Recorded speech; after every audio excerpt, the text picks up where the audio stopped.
Assalamualaikum warahmatullahi wabarakatuh. Perkenalkan, nama saya Alkoria Miranda dengan NIM 21129163. Nah, hari ini saya akan membahas mengenai organ-organ pada hewan. Untuk lebih jelasnya lagi, check this out. Oke, yang pertama kita masuk ke pengertian organ hewan. Jadi, apa sih organ hewan ini? Nah, organ hewan merupakan kumpulan bermacam-macam jaringan untuk melakukan fungsi tertentu di dalam tubuh. Misalnya, organ kulit yang terdiri atas jaringan ikat, epitel, otot, pembuluh darah, dan syaraf.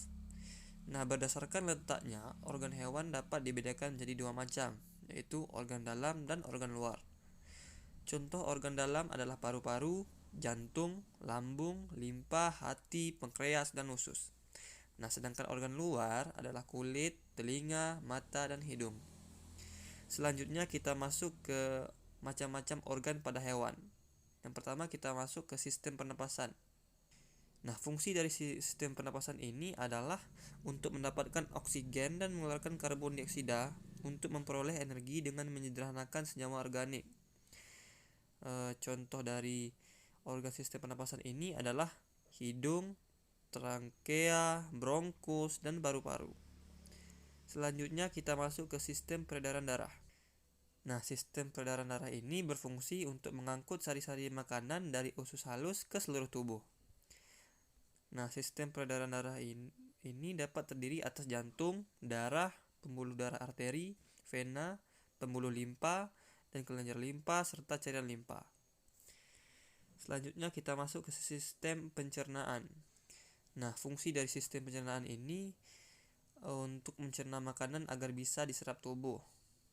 Nah, sistem pencernaan terdiri atas rongga mulut yang di dalamnya terdapat gigi, lidah, dan kelenjar ludah, saluran pencernaan yang dimulai dari kerongkongan, lambung, usus halus, usus besar, rektum, dan anus, dan kelenjar pencernaan, hati, dan pankreas. Selanjutnya kita masuk ke sistem rangka. Sistem rangka pada hewan vertebrata dapat dibedakan menjadi skeleton aksial dan skeleton apendikular. Skeleton aksial terdiri atas tulang tengkorak, tulang belakang, tulang dada, tulang iga, dan tulang selangka. Sedangkan rangka apendikular ini terdiri atas tungkai atas yang tersusun oleh tulang belikat, tulang lengan atas, tulang lengan bawah, tulang pengupil, tulang hasta, dan tulang pergelangan tangan, tulang telapak tangan, dan tulang jari. Sedangkan tungkai bawah terdiri atas tulang paha, tulang tempurung, tulang pergelangan kaki, tulang telapak kaki, jari kaki, dan tulang tumit. Sistem rangka berfungsi untuk memberikan bentuk tubuh dan melekatkan otot-otot, melindungi bagian-bagian lunak, dan menyimpan berbagai mineral. Selanjutnya kita masuk ke sistem otot. Nah, sistem otot ini berfungsi untuk menentukan postur tubuh sebagai alat gerak dan menyimpan glikogen. Sistem otot tersusun atas otot rangka sebagai alat gerak aktif karena menggerakkan tulang, otot polos, yaitu terdapat pada organ-organ tertentu seperti lambung dan otot jantung.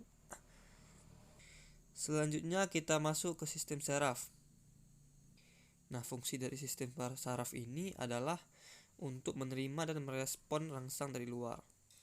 Nah, sistem saraf terdiri atas sistem saraf pusat, yaitu otak besar, batang otak kecil, dan sumsum tulang belakang.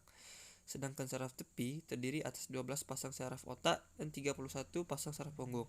Nah, saraf tepi ini berhubungan dengan alat-alat indera. Selanjutnya kita masuk ke sistem reproduksi. Nah, fungsi dari sistem reproduksi ini berfungsi sebagai alat perkembangbiakan.